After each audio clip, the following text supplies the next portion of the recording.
صلیت علی ابراہیم وعلی آل ابراہیم انک حمید مجید اللہم بارک علی محمد وعلی آل محمد کما بارکت علی ابراہیم وعلی آل ابراہیم انک حمید مجید عن ابی ہریرہ رضی اللہ عنہ قال قال رسول اللہ صلی اللہ علیہ وسلم انما جعل الامام لیؤتم به فإذا كبر فكبروا ولا تكبروا حتى يكبر وإذا ركع فاركعوا ولا تركعوا حتى يركع وإذا قال سمع الله لمن حمده فقولوا اللهم ربنا لك الحمد وإذا سجد فاسجدوا ولا تسجدوا حتى يسجد وإذا صلى قائما فصلوا قياما وإذا صلى قاعدا فصلوا قعودا أجمعين رواه ابو داود وهذا لفظه واصله في الصحيحين۔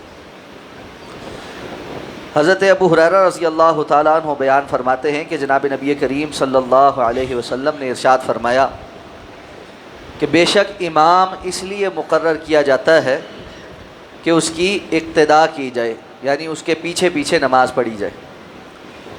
اس لیے جب امام تکبیر کہے تو تم بھی تکبیر کہو، اور تکبیر اس وقت نہ کہو یہاں تک کہ امام تکبیر کہہ لے، اور جب امام رکوع کرے تبھی رکوع کرو، اور امام کے رکوع کرنے سے قبل رکوع نہ کرو، اور جب وہ سمع اللہ لمن حمدہ کہے تو تم اللہم ربنا لک الحمد کہو، اور جب وہ سجدہ کرے تو تم بھی سجدہ کرو، اور اس وقت تک سجدہ نہ کرو جب تک کہ امام سجدہ کر نہ لے، اور جب وہ کھڑا ہو کر نماز ادا کرے تو تم بھی کھڑے ہو کر نماز ادا کرو، اور اگر وہ بیٹھ کر نماز ادا کرے تو تم سب بھی بیٹھ کر نماز ادا کرو۔ یہ حدیث مبارکہ امام ابو داود نے اپنی سنن کے اندر نقل کی ہے، اور اسی جیسی روایت صحیح بخاری اور صحیح مسلم کے اندر بھی موجود ہے۔ نماز سے متعلق خاص طور پہ باجماعت نماز سے متعلق احکام و مسائل ذکر ہو رہے ہیں۔ یہ ایک بڑی اہم حدیث مبارکہ ہے جس میں ایک مسئلے کی طرف توجہ دلائی گئی ہے، اور وہ مسئلہ یہ ہے کہ مقتدی پر امام کی اتباع یہ واجب ہے، یعنی اس نے پوری نماز امام کی اقتداء میں اس کے پیچھے پیچھے ادا کرنی۔ نماز میں امام کی متابعت کے حوالے سے لوگوں کے اندر 4 قسم کے لوگ پائے جاتے ہیں۔ ایک وہ لوگ ہیں جو امام سے سبقت لے جاتے ہیں، ایک وہ ہیں جو بالکل امام کے ساتھ ساتھ موافقت کرتے ہیں، ایک وہ ہیں جو متابعت کرتے ہیں یعنی پیچھے پیچھے ہر رکن ادا کرتے ہیں، اور چوتھی وہ قسم ہے جو تخلف میں رہتے ہیں، امام ایک رکن سے دوسرے رکن میں پہنچ جاتا ہے، ابھی وہ اٹھتے ہی نہیں، اپنی ہی آرام سے نماز پڑھ رہے۔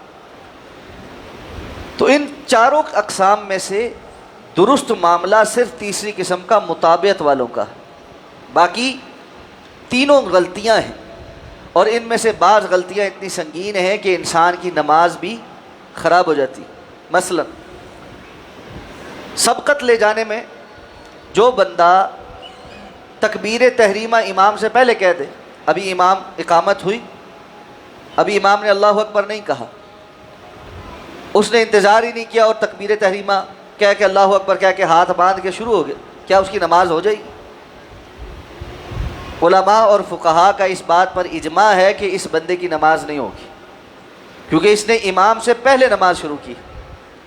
اسی طرح رسول اللہ صلی اللہ علیہ وسلم نے سخت وعید سنائی ان لوگوں کو جو امام سے پہلے سجدے سے سر اٹھا لے۔ آپ صلی اللہ علیہ وسلم نے فرمایا جو بندہ امام سے پہلے سجدے سے سر اٹھا لیتا ہے، اللہ کو اس کے اس عمل پر اتنا غصہ آتا ہے کہ قریب ہے کہ اس کا سر گدھے کا سر بنا دیا جائے، کہ یہ نماز ہے اور یہ اللہ کے سامنے حاضری ہے، اس حاضری کا ایک ڈسپلن ہے۔ یہ نہیں ہے کہ یہ امام آگے کھڑا ہے پیچھے آپ کھڑے ہیں بس بات ختم۔ امام ہم سب کی ریپرزنٹیشن کرتے ہوئے اللہ کے سامنے حاضری دیتے ہوئے قیادت کر رہا ہے۔ ہم فوجی دستوں کو دیکھتے ہیں کہ جب وہ ایک لائن میں کھڑے ہوں اور پریڈ کے لیے تیار ہوں تو ان کے آگے ان کا ایک کمانڈنٹ ہوتا ہے جو ان کی قیادت کر رہا ہوتا ہے۔ جب وہ کوئی آرڈر دیتا ہے تو دستہ موو کرتا ہے. ہم نے سب نے بچپن سے لے کے آج تک 23 مارچ کو پریڈیں دیکھی کہ کیسے ہوتی. تو جہاں دنیا کے معاملات میں اتنا ڈسپلن فالو ہوتا ہے، اللہ کے سامنے حاضری دیتے ہوئے کوئی ڈسپلن نہیں. اس لیے امام سے مسابقت نہیں ہونی چاہیے، امام سے پہلے سارے کام نہیں کرنا. دوسری بات، امام کی موافقت کرنا، یعنی بالکل اس کے ساتھ ہی کرتے رہنا. ابھی اللہ اکبر اس نے کہا تو اللہ اکبر وہ کہہ رہے ساتھ ہی آپ بھی اللہ اکبر، ساتھ ہی جڑے کر رہے سارے کام. ابھی وہ رکوع میں جا رہا ہے، ساتھ ہی اس کے رکوع میں جا رہے ہیں. سجدے سے اٹھ رہا ہے، ساتھ ہی سجدے سے اٹھ رہے. خاص طور پہ یہ غلطی زیادہ تب پتہ چلتی ہے جب کوئی 2 بندے نماز پڑھ رہے. بعض ساتھیوں کے ساتھ اس طرح جماعت کروانے کا اگر موقع ملے کہ ایک امام ہو اور دوسرا ساتھ نماز پڑھنے والا دوسرا ہی ایک ہی بندہ تھا، تو اب ہم امام ہونے کے ناطے اس لیے کہ امام کو اس ترتیب کا خیال رکھنا ہے کہ مقتدی اس کے پیچھے عمل کرے. اٹھتے ہوئے تکبیر ذرا دیر سے کہتے. آپ نے دیکھا ہوگا قاری صاحب بھی، ہمیں بھی نماز ہم پڑھاتے ہیں تو رکوع میں چلے جاتے تب اللہ اکبر کہتے ہیں، رکوع سے سر اٹھا لیتے ہیں تو سمع اللہ لمن حمیدہ کہتے ہیں. اسی طرح پہلی رکعت سے دونوں سجدے ختم کر کے کھڑے ہو کر اللہ اکبر کہتے ہیں تاکہ آپ متابعت میں رہیں. لیکن بعض لوگ کیا کرتے ہیں، اب چونکہ ساتھ کھڑا ہے اس کو پتہ چل رہا ہے کہ امام کیا کر رہا ہے، پیچھے تو چلو سجدے میں وہ پڑا ہے یا باقی سارے لوگوں کے ساتھ ہی انسان موو کر رہا ہوتا ہے تو اس میں اتنا مسئلہ نہیں ہوتا. تو 2 بندے جہاں نماز پڑھ رہے وہاں اب امام سجدے سے سر اٹھا رہا ہے، اس نے اللہ اکبر نہیں کہا، یہ بھی ساتھ سجدے سے سر اٹھا رہا ہے، یہ درست نہیں، اس سے نماز خراب ہو جاتی. تو موافقت بھی نہیں ہے، متابعت ہے.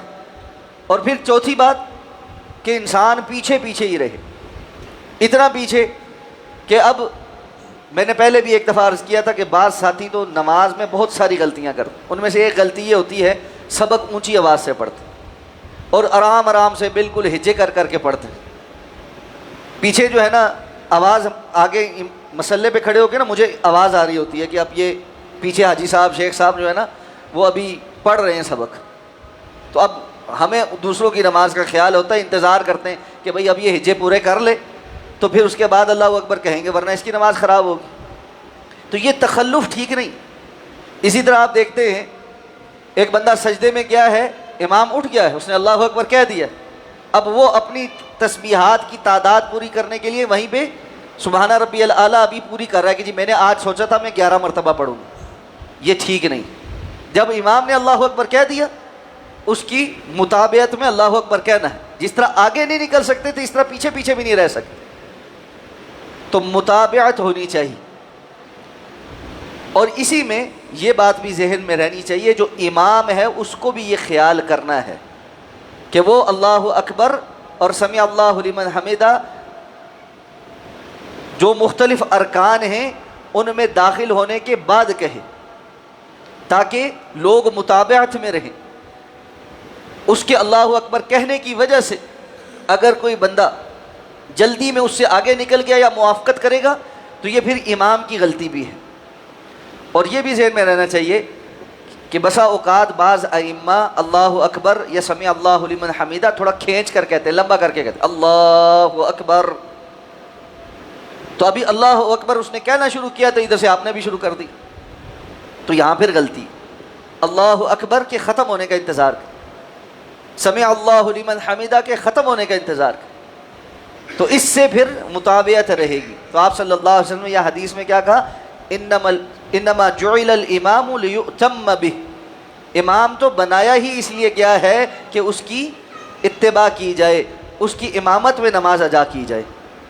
اور پھر آپ نے رکوع سجود کی ساری ترتیب بتائی اور یہ بھی فرمایا کہ اس وقت تک رکوع نہ کرو جب تک امام رکوع نہ کر لے، اس وقت تک سجدہ نہ کرو جب تک امام سجدہ نہ کر لے. بسا اوقات کوئی ایسا امام ہے جس کو نہیں دھیان رہا اور اس نے ساتھ ہی اللہ اکبر کہہ دیا اور وہ سجدے میں ابھی جا رہا ہے، تو آپ کو خیال کرنا چاہیے کہ پہلے امام کے سجدے میں اس کو جانے دیں اور پھر آپ سجدے میں جائیں. تو ٹھہر کر اقتداء میں نماز ادا کرنا یہ نماز کا اصل حکم ہے. اللہ تعالی ہمیں سمجھ کر عمل کرنے کی توفیق عطا فرمائے. آخر میں جو ایک مسئلہ بیان ہوا کہ جو اگر امام بیٹھ کر نماز پڑھائے تو مقتدی بھی بیٹھ کر نماز پڑھے، یہ اقتداء میں ہے۔ یہ ابتداءً رسول اللہ صلی اللہ علیہ وسلم نے اس بات کا ہی حکم دیا تھا، لیکن بعد میں اس میں استثناء بھی احادیث میں ثابت۔ اگر کسی عذر کی وجہ سے امام بیٹھ کر نماز پڑھائے تو مقتدی پیچھے کھڑے ہو کر نماز پڑھ سکتے ہیں، وہ جائز ہے، وہ دیگر احادیث سے ثابت ہے، آگے وہ احادیث آئیں گی۔ سبحانک اللہم و بحمدک، نشہد ان لا الہ الا انت، نستغفرک و نتوب الیک۔